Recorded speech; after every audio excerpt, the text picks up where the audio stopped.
Vida, the host of Unscripted with LIV, a podcast that will change your life. I'm talking about raw, relevant, yet relatable conversations with go-getters, trendsetters, and inspirational figures.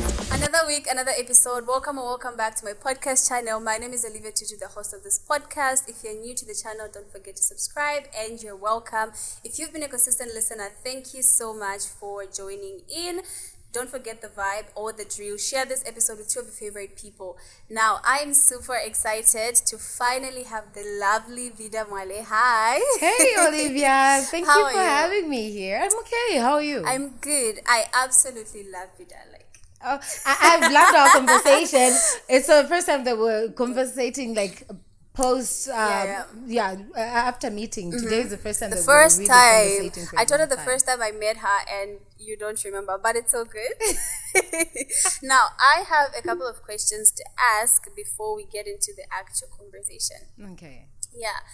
How were your college days like? If you can remember one thing you experienced. My college days were fun, challenging. And also, I think there was a lot of challenges being in college. Would you say you were the same person you are right now? Right now, no. I think if you asked even my lecturers, they'll tell you I'm a different person now. But there's a lot that still remained. I'm a different person now because I've grown. But I'm not the same person. I have grown from what I was in college. If you were to pick out any experience from your school days, by the way, I mean, I'm still in school, so I just feel like this is the opportunity where you get to learn stuff. Yeah. If you were to pick out an experience that you look back at and sort of regret, or maybe you say, I wish I hadn't done that, what would it be? I don't have any regrettable moments. Are you lying to us right now? No, the thing with me is I've always had freedom. I've always had freedom. So I actually admire friends who are maybe they were restricted at home, yes, and the only freedom they got maybe was getting into college and they had to be boarding. Because for me, I was in college and I was the oldest in the house. So I've been the oldest in the house. Our guardian, we lost our guardian when I was 18. We used to live because I lost both parents when by the time I was 13. Yeah. And then we started living with my grandparents, and we lost my grandma when I was 18. So I was the oldest in the house because I'm the firstborn at 18 years old. So I've never freedom doesn't even excite me because it's always been there. I actually would even admire this person wants to leave. We're out with friends, and this one wants to leave because they need to get home. Their mom is calling. For me, I've always had the freedom, so there was nothing exciting. Nice. Now, in just under a minute, actually, who would you say Vida is? In under a minute, Vida is someone who's passionate about the media, and that's why I found myself in the career path that I'm in right now. Vida loves family and friends. I'm big on family and friends. I might not be the best friend all the time and best relative, especially I think my relatives will say I'm the worst. The worst, yeah. My relatives will say that, but I love family and friends. I'm just a person who loves I love good vibes. I love to learn from the people around me. So that's why I always make sure to surround myself with the best people for me. For me. Now, I know you love to party. I know you love a good time. I love a good time. Now, okay. How does it feel being interviewed when you're constantly engaging in conversations and you're the one anchoring them? I think I like this setup because it feels like it's a conversation between the two of us. It's always, I have questions in the back of my mind. I'm always trying to, thinking of throwing back at you. But I have to check myself and say, no. I'm not supposed to. I just have to respond and move on. Yes, you don't do that. Now, out of all careers in the world, why journalism? Why journalism? So I will sound really cliche for me because it's something I wanted to do since I was a kid. What triggered it? What triggered it was not understanding what journalism was. So not knowing what journalism was. When I was a kid, I have a friend, Harriet. When I was young, I would even say, I'll be a journalist. So you people will be watching me on TV. I'll be interviewing people on TV. I'll be reading the news on TV and all that. It was always about, I want to be on TV. Yeah. Because when say when I was younger, and then my parents maybe want to watch TV, they'll be watching ZNBC, they want to watch the news. There's Jacqueline Tembo there. I loved Jacqueline Tembo, and she comes on, I'm like, she's so beautiful. And how I remember the name, but I don't remember you the don't face. remember the face. A very beautiful woman, and she came on. I think everybody would talk about her beauty, but also the one thing that intrigued me was, how does she know what she's saying without reading? I had no idea there was even teleprompters. So I was just like, so when I grow up, probably when I'm a better reader, I will know. I'll just be looking at the camera and I'll be saying the things that just be flowing from the back of my mind. I had no idea it was teleprompters. So it was seeing such people, seeing people on TV that really wanted me to, that pushed me into getting into journalism and wanting to get into journalism from a young age. So yeah, it's that thing where it's something you always wanted to do. I always say this, so I'll probably say it quicker this time around, because I always say I wanted to do journalism as well, but like after the conversation we had offset, I'm just like, you know what? I don't want to do it because it feels like it's basically just talking. I put you off? It's you know how people feel like when you're on TV, you're not really doing an actual job. Like how content creators will just say, but it's just creating content. But then you have to do retakes, you have to brainstorm on how to, exactly. So it's like, it is work, but people don't appreciate it enough. So it's like, okay, because right now I'm doing business administration and I felt like I didn't like it because it was a lot of reading, but now I look at it, I'm like, oh, it's actually beneficial, you know. So the same thing with journalism. It feels like it's all fun and games. Like I'll just go and say it. And like you say, like I will know what to say when you have to do research. Till you get to journalism school, then you see that it's not just about reading stuff, and you're being given these assignments and you're covering stories. And in journalism school, I started discovering, I'm like, do I really want to do this? Because I'm telling you, like you're asked to, you're given assignments, you have to bring a story. You're trying to talk to people. No one's trying to talk to students. They don't know you, right? Yes, they don't know you. I think it's different now because they'll know I'm coming from a TV station. But people are not giving us an ear. Like they don't want to give us information because you are just a student. It's just an assignment. That's how they took it, and I hated that. I hated getting that attitude from people, and so it had me thinking, do I really want to do this? I really want to do this? No, but look at you now. How long have you been in the media, and how has your journey been like? So, working with Diamond TV, this was like my first proper job and proper contract with a TV station. Previously, I was just telling you before we came on that I'm an actress as well. So before that, I would act a lot. You know, I would do stuff with movie TV. I would do stuff with different media houses, but that's just on the acting end. So when it comes to like the presenting and producing, it's been with Diamond TV, and that's going on 6 years. So this month, March, it's 6 years of being in the media. And how has the journey been like? The journey has been very interesting. It's been a lot of learning. I've learned a lot. Every day at work you're learning stuff. It's school, yes. You're learning every single day. But I love it because I always, you know, when I get to my job, it's like there's new ways of finding motivation to even tap into more than what you're seeing in the workspace, because you get to the office and you find we have different colleagues who have their own stuff outside the workspace. So it's just like, okay, what am I doing? What's this person doing? And you know, it's a healthy competition for yourself where it's because you're looking at the next person. Okay, this person is doing great. They have something going on. And our CVO, Costamonsa, he's got this thing where he talks to us at the start of the year. So it's not like, it's an official thing where you all know, like Diamond TV employees, you talk to all of us. He just does it like lightly. He'll say, come to my office, I would love to talk to you. And I only realized that he does this every start of the year, this year. Oh, wow. And so, this is like March. I've avoided him. I've not had that conversation with him. Because, why though? Because I feel like 2022, I didn't do much.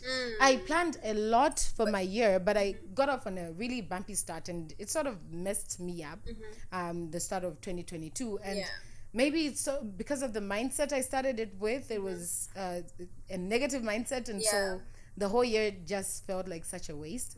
So I didn't know what to hold in the conversation. But I feel like you did well. because personally I got to know you last year. It's like, oh, there's Really? this person, and then I started, I don't know, Facebook is somehow a snitch, because the minute you know about someone, you automatically start seeing their posts and stuff like that. Yeah. And every single time I interact with your content, it's like, oh, there's something good that she's doing, and I know how you feel, because maybe sometimes when you plan out something, you feel like you have to do it. But then people that are looking at you from the outside don't even know what you have planned. So when you do something, it's like, oh, this is good, But overall, get it from me.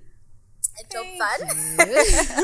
I think maybe I should sit with my boss. And yeah, you definitely need to, because I feel like 2022 was that year where you sort of like bloomed in a way, and now this is like going bigger and bigger and bigger. Yeah. That's what I think. I'm liking this year so far. I really didn't, but I guess you're right.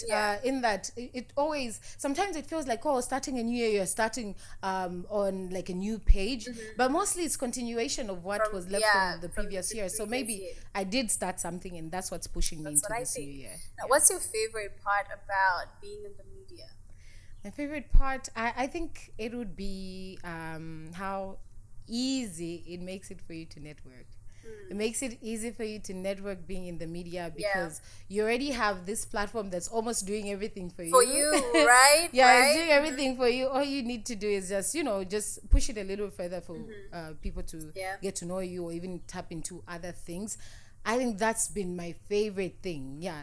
Making it easy to network. And also, mainly it borders around networking, because even if I were to bring in like all the names that the people I've talked to, the names I've sat down with, the people I've gotten to know through it, it all stems from networking. How then, because I feel like it's one thing, like, okay, the networking is there and stuff like that, but then how do you, like, this is something that I asked you offset, how then do you sort of position yourself? Because I believe there's like over maybe 5-10 people that work for Diamond TV, right? And then but there's like over 80 people. 80 people, as in probably like doing presenting and whatnot, right? But then there's people who are leveraging on the opportunity that is there to say, okay, how do I network? How do I sell myself? And there's those who just do business as usual, get to work and leave. So then how do you strike a balance and leverage on the networking platform that your job is giving you? How do I do it? Maybe I'm still trying to find a way to maximize the platform that I've been given. I think every day having it in the back of my mind that I'm not like, you can easily be replaced as a person. I'm not irreplaceable. I always have it. I have it in the back of my mind. You can be easily replaced. You can be easily replaced. Just one moment, you can, if whatever you're offering, they don't need it anymore. They'll let go of you. So you need to be. There's times when you feel like, oh, I'm not having, like, there's nothing new for me to create. I'm not doing much. I'm glad that I actually feel that way myself. Like before, even my supervisor tells me that, okay, what's going on? We're not getting what you could. Yes. Before my supervisor tells me that, I feel it myself. Like you start feeling it, and you're thinking of, how do I make things better? What do I give the company? Because the company is giving back to me too. So it's this two-sided relationship that we have.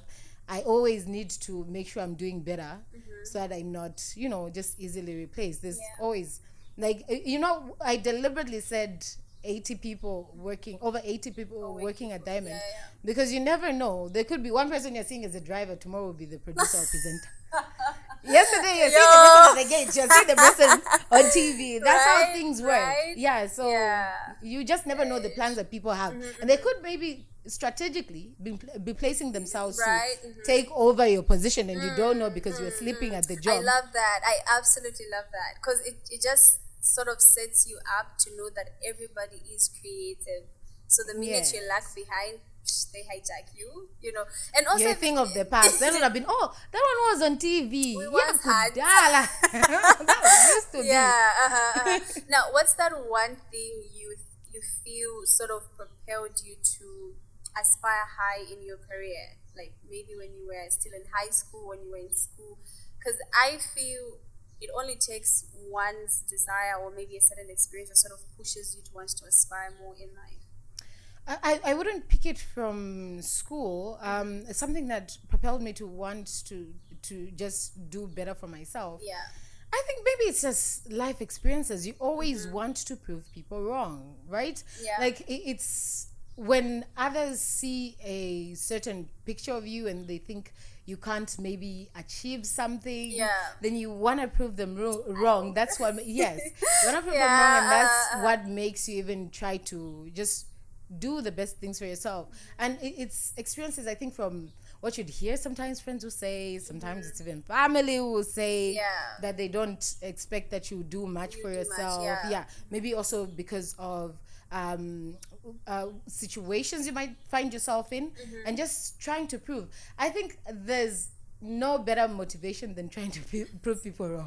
I will prove you wrong. I'm better, right? I work hard and make sure that you see me. One day you will call me because you're seeing my name somewhere.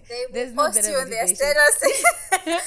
I saw a meme to say, the minute family members start posting you on their statuses, just know you've made it in life. You've made it. Because those people just don't post broke people. I know. And it's also about the relatives who will find you like, yo, I'm your cousin from this side. Your mom's uncles, cousins, brothers. This weird explanations. Now, I mean, of course, I do understand to say media is not all rosy. And especially in Zambia and the use of social media now. Yes. Have you had any disappointing experiences in the media, and how have you handled it? Disappointing experiences in the media. Does it get more disappointing than social media? And it's the people who always seem to know things that they don't even know. I think the disappointing thing about being in the media is the people thinking they know where you belong or what your opinion is just because of how maybe you're handling a conversation on TV. One thing about journalism, I would not have you, Olivia, as, say, I host you on my show, and then I'm siding with you on everything that you're saying. But because people will see that I'm not siding with the questions that I'm asking, they'll think I'm not siding with you maybe because I support another podcast or something. They'll pick that, so they'll give me a side and say, oh, Vida likes the other channel better. That's why she was talking to Olivia. When she hosted Olivia, she was talking that way. I think that's the most negative thing that I experience in the media is people pointing you somewhere. You'll be, especially, like recently I've been doing, since the 2021 general elections, I've been doing a lot of stuff to do with current affairs and politics, because I'm on the Saturday breakfast show, which is like current affairs and politics. We do that a lot. There's of course some entertainment, but mainly it's current affairs and politics. You find people have pointed you to a party simply because of what you said, and I'm like, are you crazy? Right? Did you even think? Were you listening to me? Why would you place me with a certain party? I think that's the most disappointing thing. And also, you find people who would try to, they feel like you just are dumb. They feel like, oh, you're so dull. You're so dull. Even just your conversation, you can't even you can't have a proper conversation. And so they'll try to disrespectfully try to engage in a conversation with you just so they can bring out points that you pointed out on TV. Hey, that day when you said this, ABC, but do you know that this and that? There's those sides to it. But how then do you now work around knowing what to say and how to say it? Because at the end of the day, you will still have to speak because you're on TV. So how then do you filter out what not to say and what to say? I think because of the experience now, getting 6 years into being on TV, the mistakes have been made. I'll be honest with you, the lessons have been learned. I'm telling you, when we just started, so when we got on air, my colleague Malamam Konde and I, we had a live show. It was called the Diamond Connection. And with this show, it was our first time learning on the job. I mean, yes, I went to journalism school, but it wasn't a TV station. So we would say things, and then you're getting off. Sometimes you won't even get off. You just hear the boss, voice in transmission. What are they saying? You messed up. You messed up. So we learned along the way, oh, you're not supposed to. This case is in court. What are you doing? Content? Like, no, but we didn't touch it. Still, it's in court. So there's been a lot of learning. And now, I think it's just getting to learn as you grow is how you get to better yourself, and you learn as you go on. Honestly, you learn as you go on. The mistakes will be made, but let them be corrected. As long as you're not saying anything that you shouldn't be saying, that will take you to court. That you shouldn't be saying. That will take you to court. You're good. If it's something that will maybe offend people here and there, you can learn from it. Apologize. Yeah, you can apologize for the things that you say. Of course, it's a huge platform. I don't take for granted being on air, because I've seen the numbers that come with it. It's like, this many people are watching. Do you get anxiety though? I mean, when you are there, it's like you feel like it's you and whoever's producing the show, right? But then when you now check and it's like, there's like millions of people that are gonna see this. It doesn't. Yes, there's times. That's how I try to convince myself in working the nerves. Is I tell myself, okay, it's just me and the cameras. So with our studio, thank goodness, if I'm doing something in studio, it says the cameras, digital cameras, transmission control from outside. So there's nobody else in the studio except me. So but it's then, just me. Even if it's just me and the cameras in the studio, I'm like, there's people watching. Yeah, they are But watching. you try to convince yourself that, okay, it's just me and the cameras. There's nobody watching. I don't know if that works for your benefit, or maybe it could work against you, because you're supposed to impress somebody. You're supposed to know you're talking to someone and impress them somehow. But I think channeling the nerves, I don't know how you do it. I think just breathing techniques are the best way to deal with it.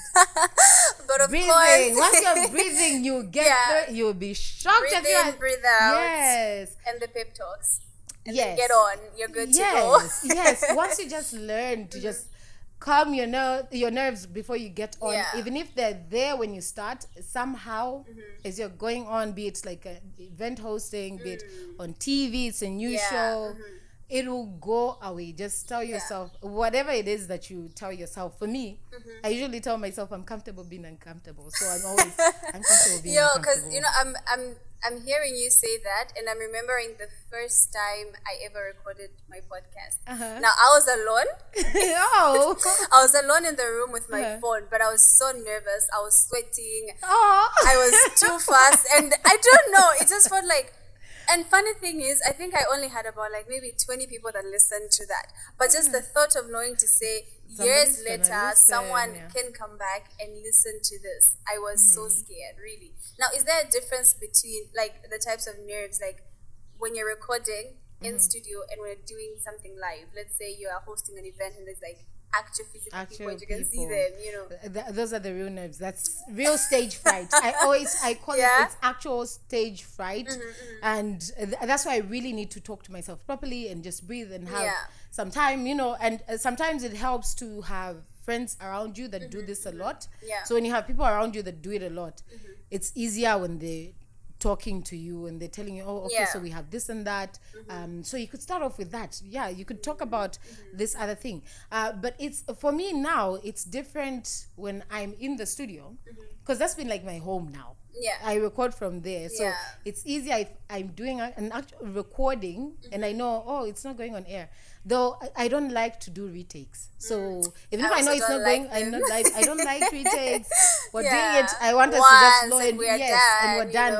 You save your editor time as well, because if you keep making mistakes, your editor will have a lot of editing to do. I think it's different, like when we're having a conversation like this, right? As compared to, let's say you have a whole script that you have to follow. I hate those. Like I don't think I do well with scripts. One of the reasons why I wouldn't be a journalist is because of that, like working with scripts. But a script is always just a guide. The only time you are restricted to a script is when you're working with a paid for program. That's why the client will say this. And some clients are like, it's a boring script you sent. You really want me to say, how are you? We'll start off the conversation with, how are you? I remember I once had a TV production, and then the script writer would literally say everything, like, how are you? And then how the other person would respond. And then I find that, and there's clients who do that. They'll even send how they'll respond. And when they come, they'll even remind you, stick to this.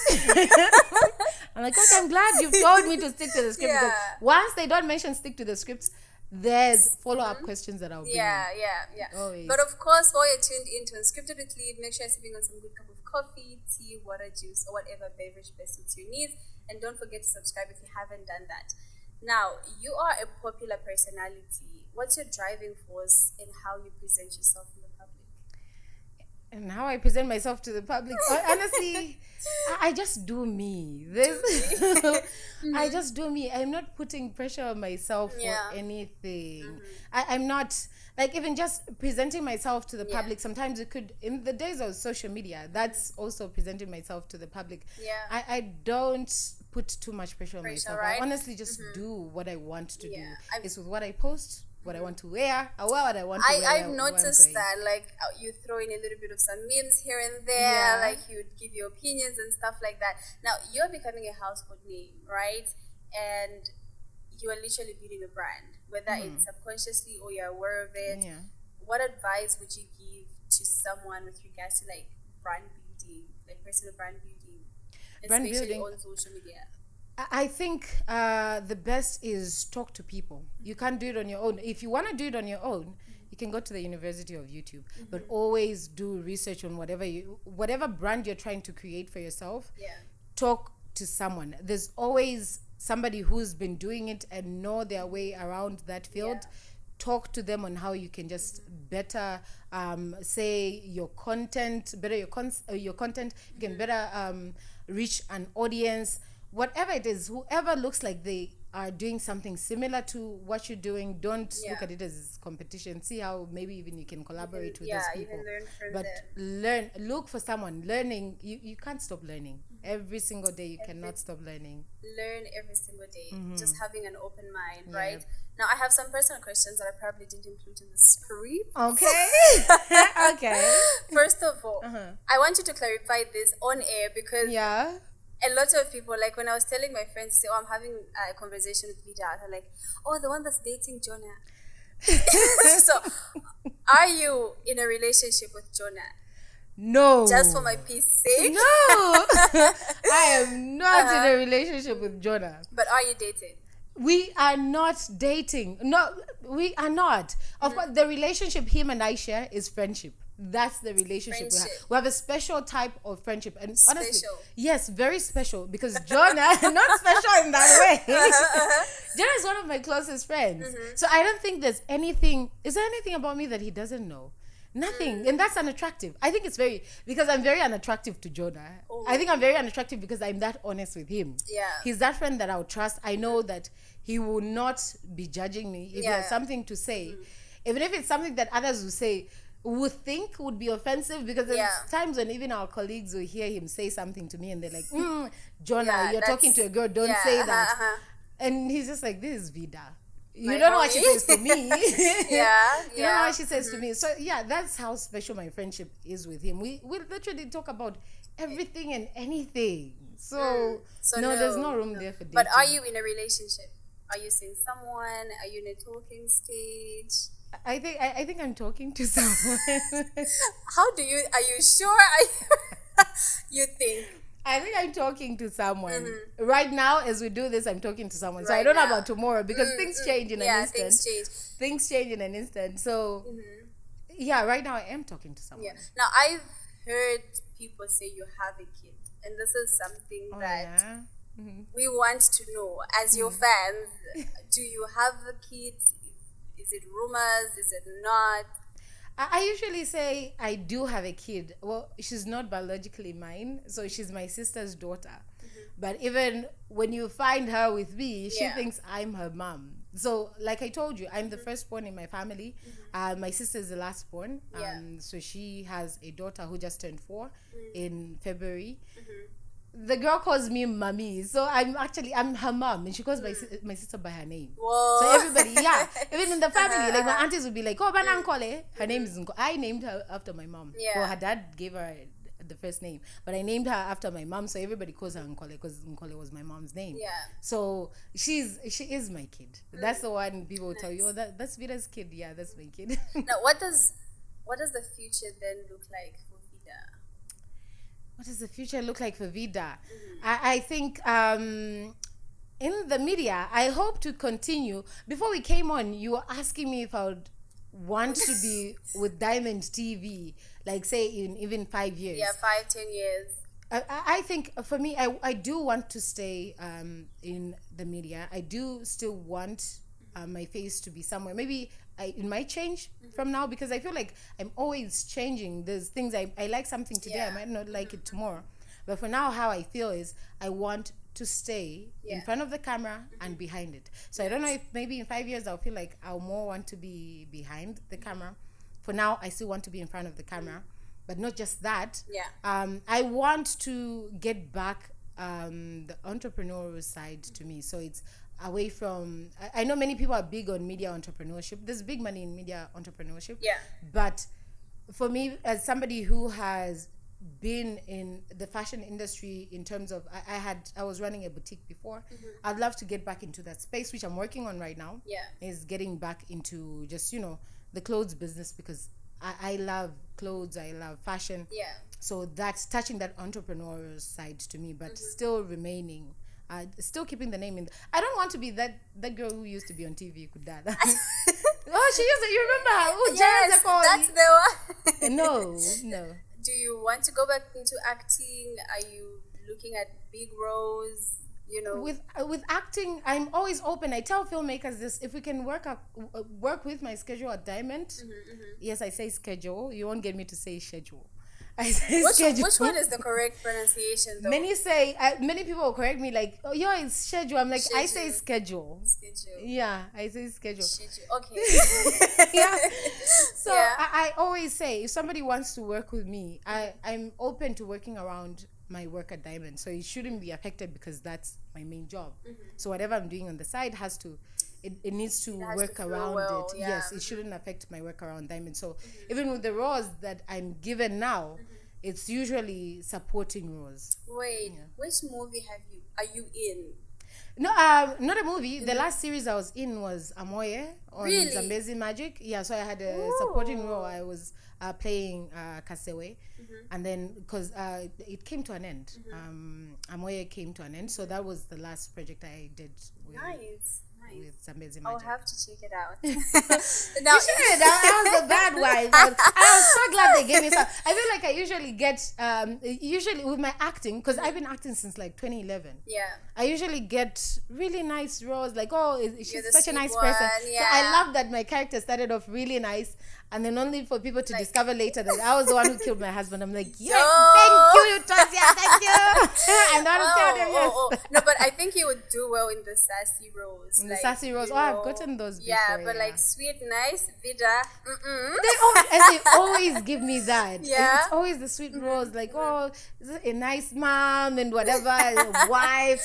Like, okay, all right, let's do it. But now, I really want to play the other roles. If you met 18-year-old you today, what would you tell her to prepare her for the future you're living in now?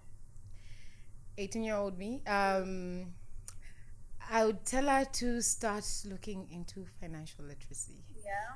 I'm not even kidding you, Olivia. So now, I think only now am I starting to get some financial literacy. I've been the most illiterate person financially. I'm that person that has touched good money and then will regret because I don't have money, and then I'll touch good money and then I regret when I don't. So I'm that person. Because of being that person, 18-year-old me, I would tell her to start investing in learning more on proper finance management. I would start then at 18 years old, because at 18, 19, that's when I started with like my shop and everything. I was having proper money. I don't even know what I was doing. I was having a good time. But not a good time for too long. Not a good time for too long. But no regrets there though.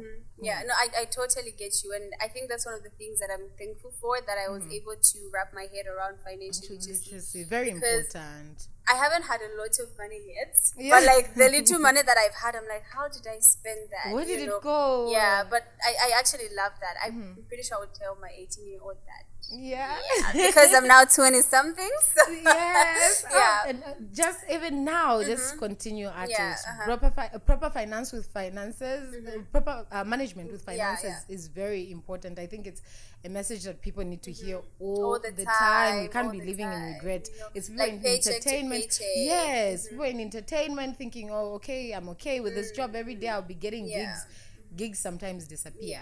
That's the thing with entertainment. Like, you can be the hot cake now, 2 years later you're out of the market as somebody else. Your name is gone. Now, do you read? I do read, and not as much as I would like to right now. I don't know. Here's the thing with me. I used to be such a fan of reading. I used to love books when I was a kid. And then I grew up. I don't know why. I don't read as much as I would love to. My boss is always, because our CVO is customer says, he loves to read. He loves books. He's always reading something. He will be talking about 3 books in a month. I'm like, why am I reading 3 books in a month? 3 books in a month. 3 books in a month. I want to, but it just feels like there's so much else to do. That's how it always feels. But I'd love to. Though now, I've just resorted to audiobooks. Audiobooks are a little bit better. And also there's like a lot of good podcasts that you can listen to, because like you could be driving, you could be doing your stuff, and then you're listening to that. But reading a book, especially hard copy, I've been reading a book for 3 months. Thank you. And it was supposed to be the book I read, because I wanted to read 12 books this year. I don't see that happening. It's not gonna happen. Well, if you don't reach 12, get to 6. At least get to 6. Yes, I'm definitely doing 6. That's something. It's better than nothing, because there's people who go through the year without reading a book at all. Like for me, with my job, I interview a lot of local authors. So even with interviewing a lot of local authors means they're giving you their books and they're asking, please, a review, and it's like, yo, I'll read your book. Wait. And that's the main reason why I read. I think I read because I'm just like, oh, they need a review. They gave me, they need a review. But you end up enjoying their work. There's many times when I end up enjoying reading the book. I'm like, oh, okay, this was a good read. And I'll give them their review. But Michelle Obama, Becoming, a friend of mine gifted me that book in 2019 when it came out in 2019, right? I think it was my birthday gift in 2019. One of my friends gifted me. First time you finished it. I read half of it. So I was thinking, just last week, Olivia, I was telling myself, I need to reopen this book and finish it. Reread it. No, at this point, it's 2019. Just to start from the first page. I need to do it. Now, we've come to the end of the episode, but before I let you go, is there anything you'd like to say to the person listening, to the person watching right now? To the person listening and watching right now. So before Olivia and I came on, we're talking about sometimes people's comments and how they can affect you, because I don't know if she's okay with me saying this, but she was just telling me about how some comments got her down just this morning before we had this recording. I think to the person who's seeing this, let's be better people. Let's be kind. Yes, let's be kind, even with our words. I'm not against, you can criticize what a person does. Positive criticism. Thank you. You don't have to attack me personally, talking about how I have a big head and all that. No, you don't have to go to that. You can't even change the head though. Why are you even saying that, Like, at least criticize things that people can change. You can't start criticizing things and that let's positively debate. We can positively debate. You can let me know what you're thinking. I'll listen to what you're thinking. If I don't agree, we can agree to disagree, and that's okay. Yes, and that's okay. So let's just be nice to each other. Especially on social media. Don't be bullies. Anyway, we've come to the end of this episode. Thank you so much, Vida, for coming. It was fun. It was fun sitting with you. Now, of course, shout out to our sponsor, 17 Restaurant. Do check it out. They have very good meals at an affordable rate. You know me, I'm very big with finances. So when I say some place is affordable, it's definitely affordable. So you better check them out. And like I say, I'm going to say it again. I don't want to be known for them against. I want to be known for them for. And I am for people, regardless of who you are. I love you, but God loves you more. See you next week, same time, same place. Bye for now.